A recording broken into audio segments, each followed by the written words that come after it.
말씀하시면 됩니다.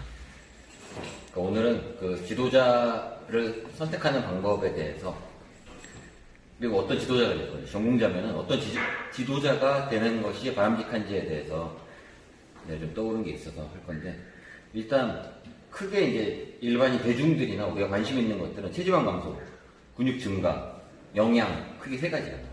근데 예를 들어서 체지방 감소하는 방법이 엄청난 다양한 메커니즘이 있지. 칼로리 조절하는 방법도 있고, 내가 주장하는 뭐 클린푸드 하는 방법도 있고, 뭐 양을 조절하는 방법, 음식의 질을 바꾸는 거, 뭐 식이섬유를 많이 먹는 거, 뭐 간헐적 단식에서부터 수백 가지 방법이 있지. 그리고 유산소 운동하는 거, 근육 운동 통해서 칼로리 소비하는 거, 사실 엄청 많지. 그러니까 체지방 감소에 영향을 미치는 요인들은 사실 엄청 많은데, 그 중에서 한 가지만 아는 거는 진짜 최악. 그런 지도자. 예를 들어서 체지방 감소 메커니즘을 하나뿐이 몰라. 이거는 말할 것도 없이 최악의 지도자고. 근데 하급 지도자는 뭐냐면 이 중에서 하나를 선택해야 된다고 착각해.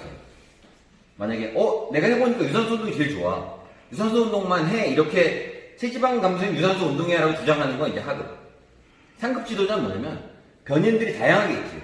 체지방 감소에 영향을 미치는 것들이 다양하게 있는데 대상자에게 그것의 비중을 어떻게 할 것인가. 왜냐면 변인이 지금 여러 가지 변인이 있기 때문에 그거를 다 고려하는데 비중의 변화를 주는 거예요.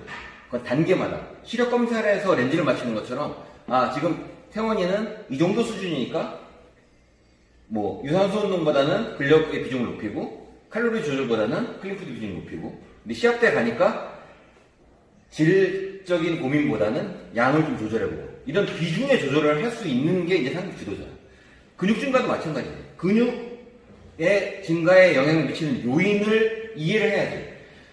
그러니까 운동 강도가 근육 양에 비례하는데 중량 반복 빈도 세트 뭐 이런 것들 이렇게 해서 변인의 조합만이 아니야. 사실은 신체 조성에 영향을 미치는 체력 요인은 근력과 근지구력인데 근력과 근지구력이 단지 근력 근지구력으로 끝나는 문제가 아니지.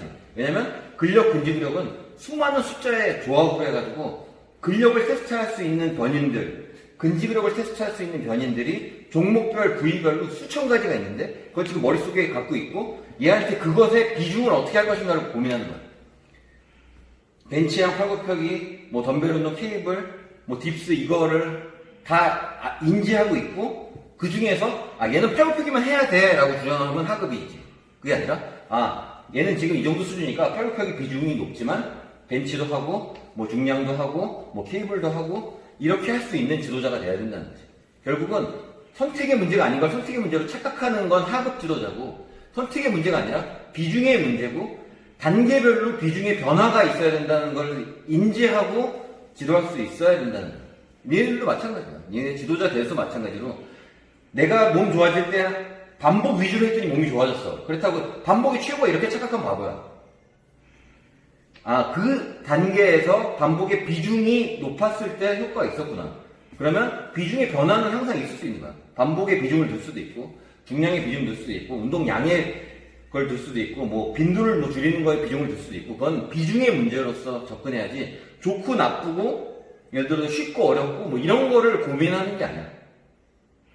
적절한지 지금 이 여러 가지 방법 중에서 수백 가지 방법의 운동 방법을 그 중에서 지금 나에게 적합한 것이 무엇인지를 봐야지 쉽고 어렵고 좋고 나쁘고를 고민하면 그거는 결과를 얻어내는 게 쉽지 않아.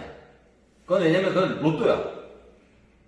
맞으면 다행이지만 아닌 사람이 나올 수밖에 없는 거야. 메커니즘. 왜냐? 이거는 시력 검사 안 하고 처방하는 거 똑같아. 그러니까 도수 높은 거. 체지방 감소에 제일 좋은 유산소 운동. 이 정도 수준의 지도자가 돼서는 사실은 지금 이렇게 정보화 시대에 살아남을 수 없지. 유산소 안 하고도 체지방 뺄 수 있는 방법도 알지만 유산소도 처방할 수도 있는 거지. 그러니까 이 정도의 자유함이 없이는 지도자가 될 수 없고 그런 지도자를 선택하려는 정도의 고민은 해야지. 뭐 유튜브를 보건 뭘 보건 뭐보단 뭐 이런 지도자보다는 이러이러한 게 있고 이런 단계에선 이런 게 중요하다. 좀 이 정도 수준의 지도자를 선별할 수 있는 능력은 갖춰야 되고 너도 지도자가 될 거면 그런 지도자가 되기 위해서는 그 많은 변인들을 다 경험해 봐야 되고 결국은 그 단계를 거치면서 단계별로 어떤 변인의 중요성이 있는가를 본인이 경험해 보지 않으면 사실은 좋은 지도자가 되기 힘들죠.